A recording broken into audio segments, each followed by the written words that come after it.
Itopic ko 'to baka may mga magulang na makarelate, oo. Ang may anak, parent, teacher na galing sa private school yung anak niya. May utang na 19,000, pinasok niya sa public school. Oo.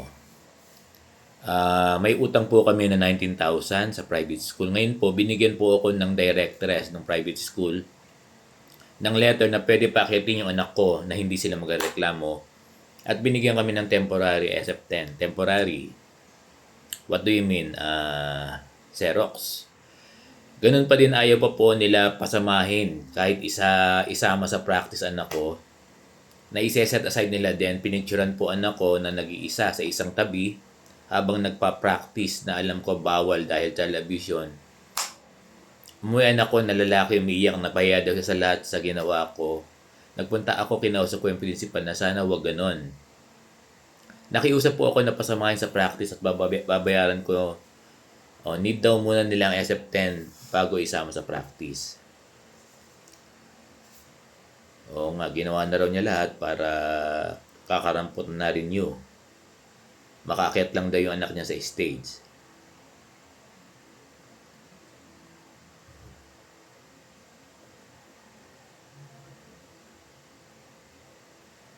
Oo.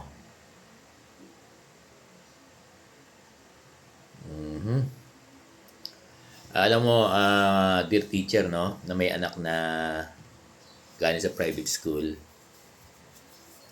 Tama. Tama yung public school na hindi pasamahin. Kasi may rules talaga yan, mahigpit. Sa graduation, ano? Oo. Oo, hindi talaga pwede. May DepEd rule yan. Hindi pwedeng pasamahin sa graduation, eh.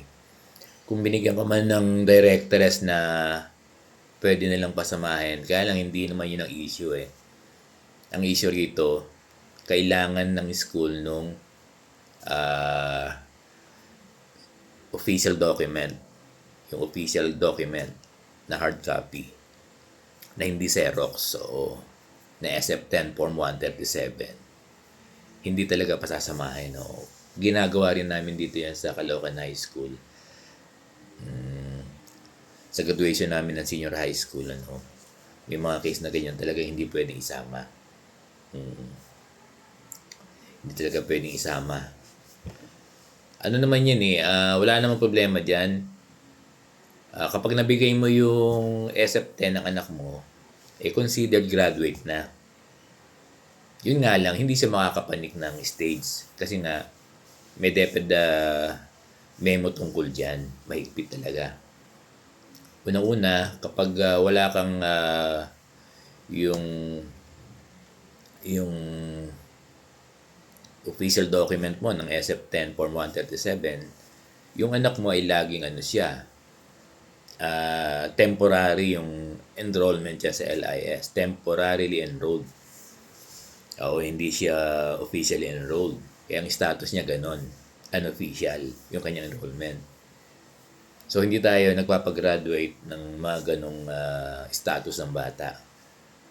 Kailangan talaga makita para sigurado. Kasi para sigurado na na walang pagkakamali dun sa document ng anak mo.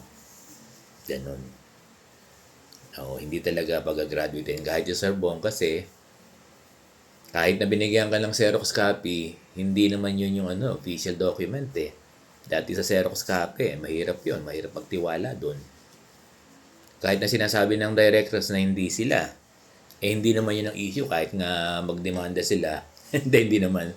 Hindi naman yun ang issue. Kailangan kasi makita kung tama yung nakalagay dun sa official SF10. Hindi yung sa hindi magdemanda. Ang tinitingnan natin dito, dapat tama kasi yung record. Baka magkamali. Mahirap magkamali doon sa record ng bata.